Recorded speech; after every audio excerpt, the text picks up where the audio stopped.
KDXI St. George, Radio St. George at 100.3 FM. And we welcome you to The Extraordinary Talk Show, a show to help you understand yourself and the world from a new perspective, and in the process, help you find your own personal extraordinary.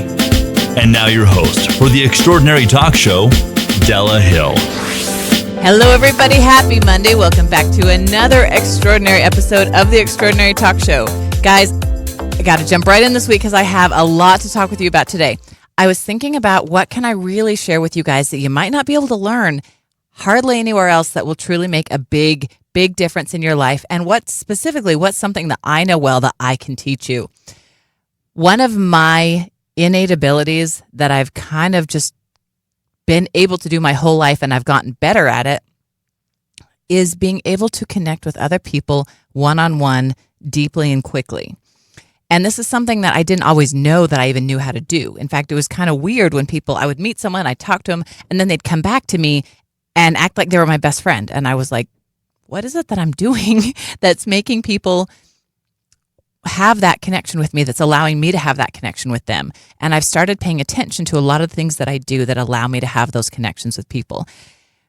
And along the way, I have learned some other tips and skills that are very helpful with the same thing. So today I want to talk to you, and not just today, probably for the next few weeks, I want to talk to you about some of the things that I do and that I know that people do when interacting one-on-one or even in groups with other people in order to build deep connections.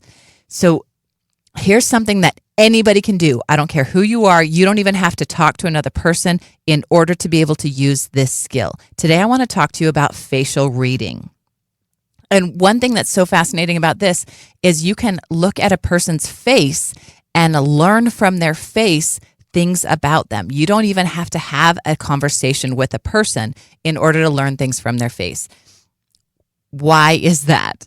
Now, part of it is because energy is everything, and energy is in our bodies, and energy helps form our bodies. And there are certain bone structures that carry an energy signature of a certain personality type. For example, specifically males that have a very strong jaw tend to be authoritative and tend to even be very physical. Many linebackers and football players have very strong jaws. I even heard one story about a high school linebacker that had a tremendously strong jaw and a tremendously strong forehead. And he was a very, very powerful football player. But then he had surgery when he graduated high school. Before he went to college, he had surgery to kind of minimize his jaw and his forehead a little bit because he wanted to be better looking, actually. But by bringing back the bone structure, it actually minimized some of his aggressive tendencies, and he was no longer as good of a football player after that.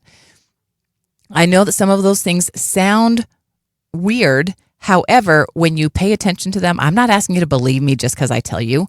I'm asking you to pay attention to these things and notice if you can see some of the things I'm talking about and notice certain personality features among people that have matching physical traits.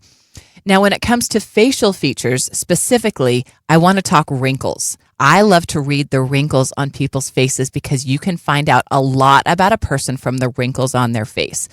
How does that make sense? Well, to start with, do you remember when you were a kid and you made a funny face and your parents said, hey, you better not do that or it'll stick. It'll stay that way.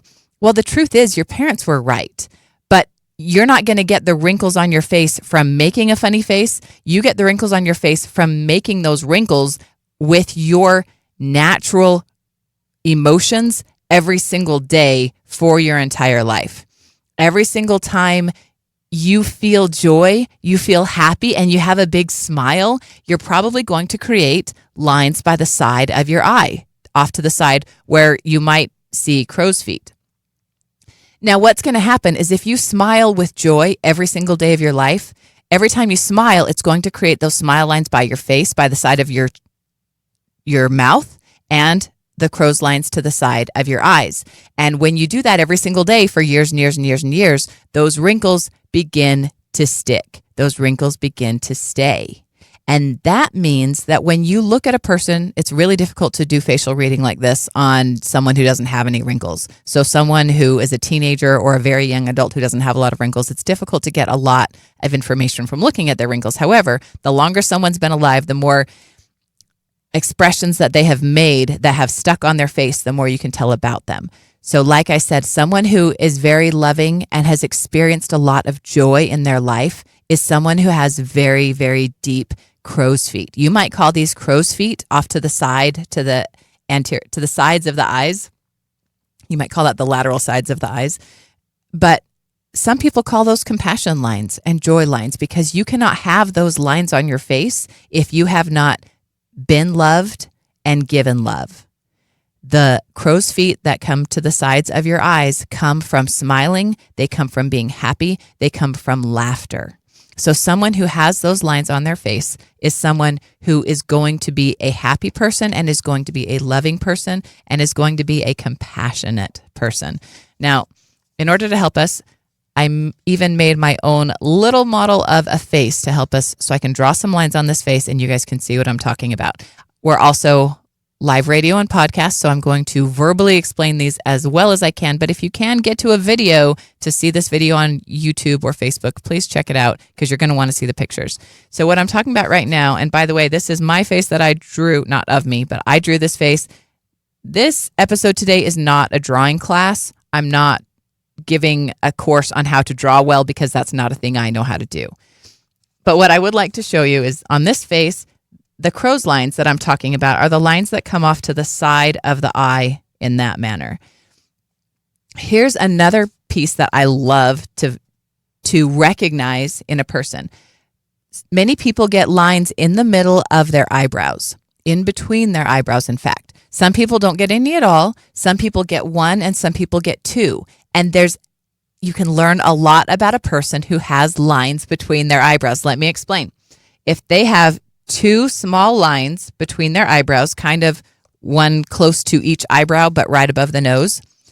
Sometimes we call these the 11s, when there's a line in between the two lines in between the eyebrows. And what that means is that this person is someone who is impatient. This is a person who throughout their life has often been impatient and has kind of scowled and has furrowed their brow because they've been impatient. And over years of having a furrowed brow through impatience, they begin to get these two lines between their eyebrows. So women who don't want to have wrinkles, don't be impatient. That's a good start. But when you see someone who has those two lines, that's a sign to you that that person is impatient. Now, what comes from that, from furrowing your brow, you can actually get multiple emotions and reactions from furrowing your brow. Impatience is not the only emotion that comes from furrowing your brow. However, if you meet someone that instead of two lines between their eyes, what we call the 11, has one long line right down the middle, this is what we call the hanging needle. And this is someone who also has spent a good deal of time in their life with their brow furrowed. But they were not furrowing their brow in impatience as much as focus and concentration. This is a person you want to hire to get a job done. A person that has a hanging needle, that has one single line between their two eyebrows, especially the deeper and longer this is, the more this is a get it done person. Okay? When you meet someone like this, if they come in for an interview and they're interviewing for a supervisor position, that's probably someone who would be excellent in a supervisor position, because they don't need to be told step A, B, C, D, E, and F. You just say, go accomplish F, and they're going to go do it. Another type of person that you're going to find is someone who's a combination of these two things, who has kind of a hanging needle and kind of 11s, and it ends up where they have the two 11s, the two lines, but one of those lines is a little bit more centered and it's longer. And you're going to see this on some people. In fact, my husband, the amazing Chris, his eyes, he has a semi-11, semi-hanging needle, because he is often impatient, but he is often impatient because he's getting stuff done. And he is a get-it-done kind of guy who just is often impatient along the way. So he is the kind of guy who has the 11s, but also has the hanging needle. Does this make sense for you? Okay, so what I'm saying, and I'm going to give you guys some more of these great facial reading tips to learn about a person, but let me tell you why this matters.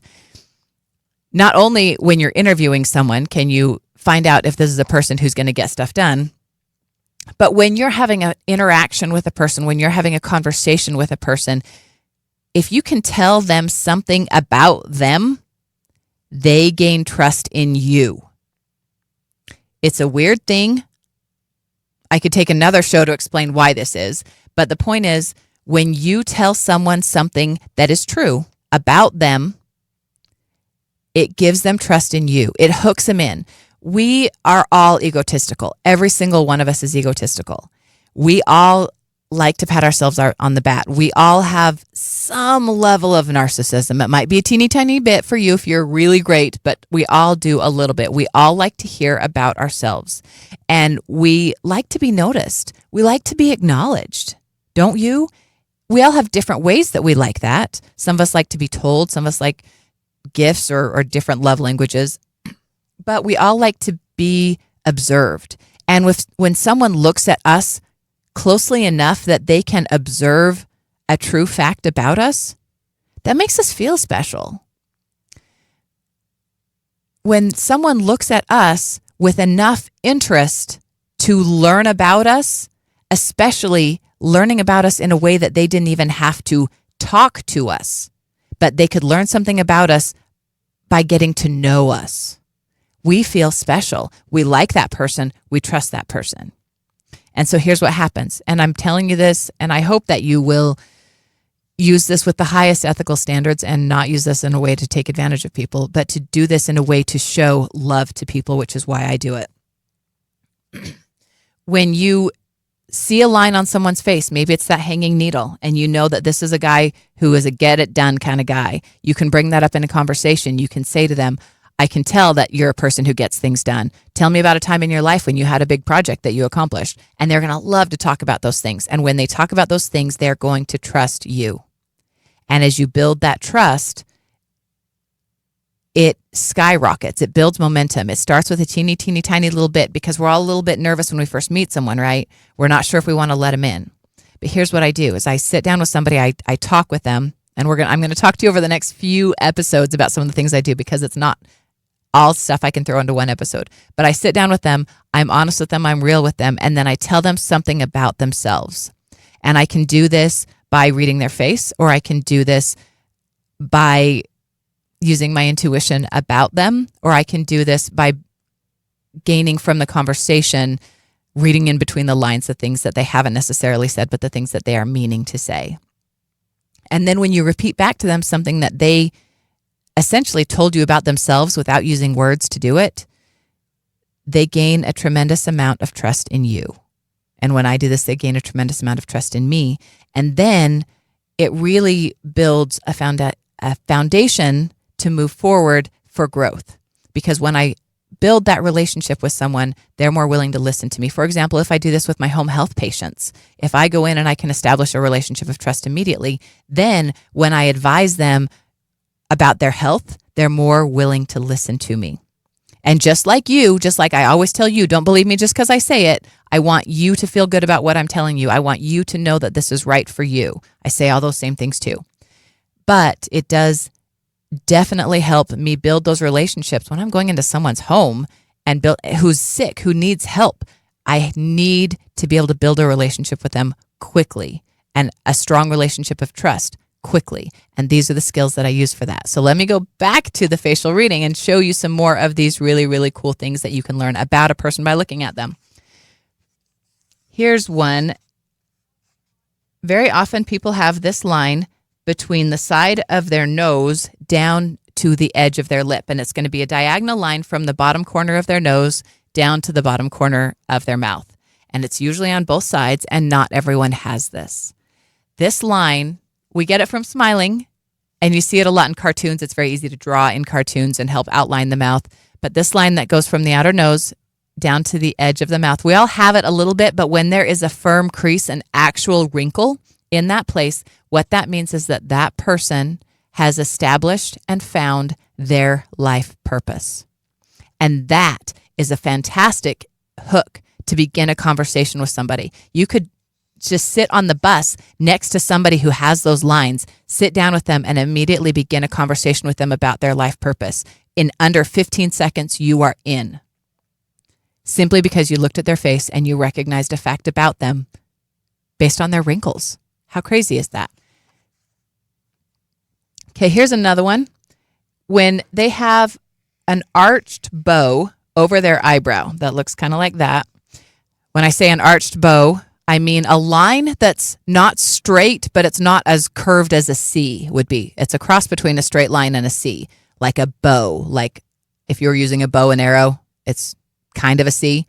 And they're going to have that horizontally over an eyebrow. And that's going to be the eyebrow that they raise or lower when they're being skeptical. This is a person who is a skeptic. This is a person who is not going to believe everything the first time they hear it. This is a person who I hope listens to my show, because I don't want you to believe everything I tell you the first time I tell you. But you're going to find some people have lines all the way across their forehead, maybe multiple lines. These are thinking lines. People that have horizontal multiple lines across their forehead are people who think a lot. Now, that doesn't necessarily mean that they're smart, because some people think the same unintelligent thoughts over and over and over and over and over. We all have been guilty of that at some point or other. But people who have heavy lines all the way across their forehead are deep thinkers, concentrators, philosophers. If they only have a short one that goes over one eye, then that person is a skeptic. That is a person who thinks through something before they accept it or before they dismiss it. And that's a person who I appreciate. Here's another one. If you think about sadness, okay, we talked about happiness. If you have the crow's feet, the compassion lines over to the side of your eyes, that's a good sign. But what about sadness? How are you going to know when someone has been sad in their life? They actually create tear tracks. Deep, deep sadness creates deep tear tracks. And that means a line that goes from the outer corner of their eye all the way down their cheek like this. This is deep grief. This is someone who has suffered severe loss. This is someone who has suffered severe pain that has that deep tear track running down, not just a little bit, but all the way down. If it's a short tear line like this, that's a little bit of sadness. That's someone who has experienced big sad or a little bit of sadness. In fact, your crow's feet, the more they're pointed up, the more they're going to be happy. The more they're pointed down, the more they're indicative of sadness. Sadness isn't necessarily a bad thing in your crow's feet lines, because someone who has experienced sadness is someone who can be compassionate to others who have experienced sadness. So sadness in the crow's feet is a sign that they have experienced sadness, but it's also a sign that they know how to be compassionate with others who are experiencing sadness. Now, your deep tracks, your deep tear tracks that run all the way down the face like this, absolutely indicative of deep sadness. A person who I can give you as a perfect example of this is the comedian Howie Mandel. And Howie Mandel has had a long career and is now a judge for America's Got Talent, which is one of the only TV shows I actually watch. And if you watch Howie, he's a comedian. This is really common for comedians, actually. Many comedians become comedians because they're so sad inside that they desperately seek to find a way to create laughter.